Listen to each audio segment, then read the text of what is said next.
Olá, atletas cristãos, Deus abençoe vocês, muita saúde e paz a cada um. No capítulo 4 de Hebreus, verso 16, o autor da carta vai dizer: aproximemo-nos do trono da graça com toda confiança, a fim de recebermos misericórdia e encontrarmos graça que nos ajude no momento da nossa necessidade. Na versão atualizada, a palavra é momento oportuno aí no final desse verso. Já na versão internacional chama-se momento da necessidade. E a gente poderia pensar, que momento da necessidade seria esse, né? Será que é quando eu preciso fazer uma prova, quando eu preciso fazer um teste, quando eu estou com uma dificuldade do meu cotidiano, das minhas circunstâncias normais da vida, então eu grito ao Senhor e Ele vem me ouvir?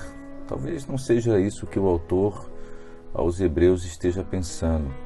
Até porque no versículo 14, que é 2 versos anteriores, ele começa esse pequeno trecho da reflexão da carta falando a palavra, usando a expressão portanto, significando que tudo o que ele vai dizer a partir daquele momento tem a ver com tudo o que ele disse antes. Ele está desenvolvendo um raciocínio e aí ele chega dizendo portanto. Aí ele começa a dizer: apeguemo-nos com toda a firmeza a fé que nós professamos.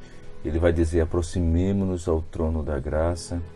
E aí fica novamente a pergunta: qual é a necessidade que nós precisamos nos apegar? Qual é o momento da nossa necessidade que nós precisamos nos apegar à nossa fé para que a gente se aproxime ao trono da graça de Deus? Porque se você olhar essa carta, na verdade há muito debate para quem a escreveu, mas nós não sabemos para quem escreveu.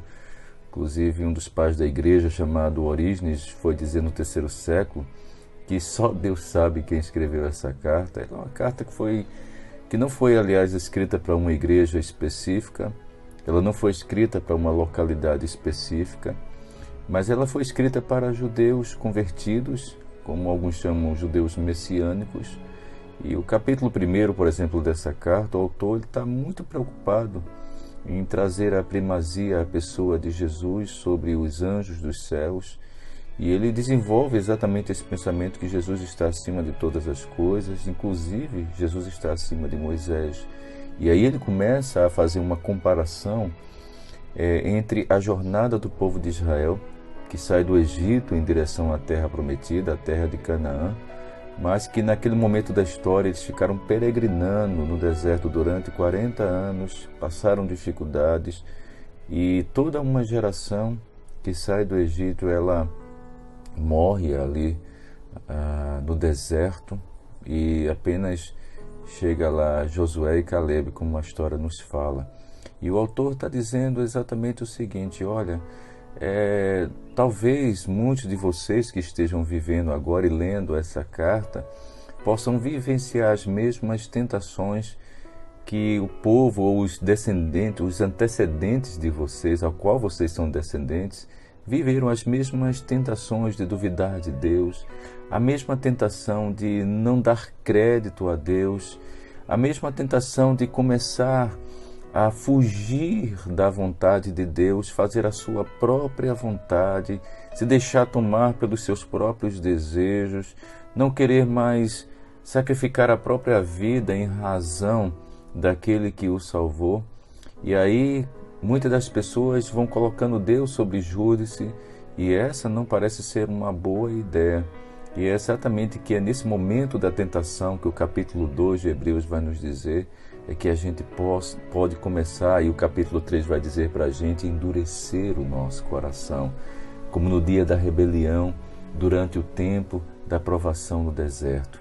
Então, esse momento da necessidade que de repente a gente enfrenta é quando a nossa fé começa a vacilar.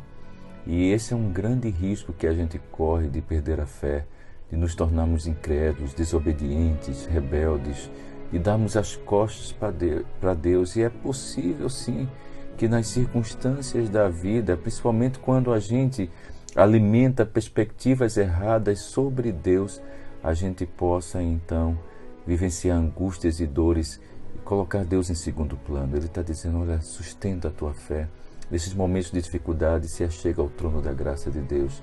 E lá você encontrará misericórdia. Lá você encontrará a graça que você precisa. Porque todos nós vivenciamos tempos difíceis da nossa fé. E se esse é o teu tempo de estar enfrentando tentações e lutas imensas, que você possa acalmar o teu coração, ajoelhar na tua cama, no teu quarto e pedir a Deus que a graça dele esteja sobre você, que te fortaleça, porque em tudo que ele foi tentado e sem pecado, em tudo que nós somos tentados, aliás, ele foi tentado, mas só que sem pecado, e que ele pode nos ouvir nesse tempo da angústia. Que Deus te abençoe, que Deus se revele ao teu coração.